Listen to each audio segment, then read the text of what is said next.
বলো পয়লা বৈশাখের মাটি। হ্যাঁ পয়লা বৈশাখ। কার বল এটা কার? এটা ভাইয়ের। এটা হচ্ছে শিবা। মানে ওই ওখানে যে ঘুমিয়ে আছে পুচকিটা। এটা হচ্ছে ছোট। আমার এইটুকুনি। এটা এইটুকুনি।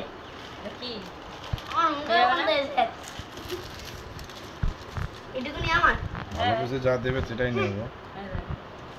কি বলতে চাও? আমার প্যান্টটা হবে। আমার করিস না পয়লা বৈশাখ হবে। হ্যাঁ কি বলতে চাই? হয় না। এটা জস। এটা দাদা। এটা দাদা দাদা দাঁড়া মন করছিস কেন? একবার দাও না একবার দাও। ঠিক আছে দাঁড়া এবার ঠাকুরের জিনিস দেখাবো। আমরা সে শিরাকে দেখে করে যাবো ঠাকুরের ওখানে দিই। এই বেলটা কালকের জন্য নিয়ে এসেছি। ওটা বেল না বল। তারামার জন্য ভালো সব থেকে বেস্ট। আঁক করবি না কিন্তু জিনিস এমন গোছানো নেই। ছাড় এই ছড়া আছে না। এটা ঠাকুরের নাকের টানা।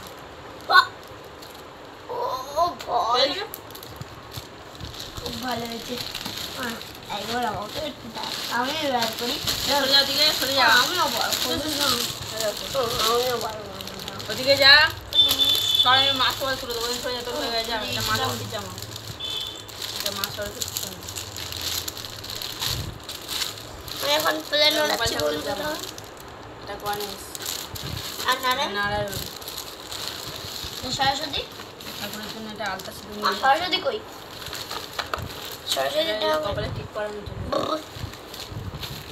আরে এটা এক্ষুনি ওপরেই ছিল। কালকে নীলের ছিল না সেই জন্য এই যে বাতি নিয়ে এসেছি। 4টে ভাইয়ের নামে 4টে নীলের বাতি। কালকে নীলের বাতি ভাইয়ের জন্য 4টে। তোর ভাই এটা কপ্পু। কার জন্য? তোদের নাম করে দাদা বসাতে হবে। এটা আবার কি গো? এটা আবার ভূতের জন্য তো?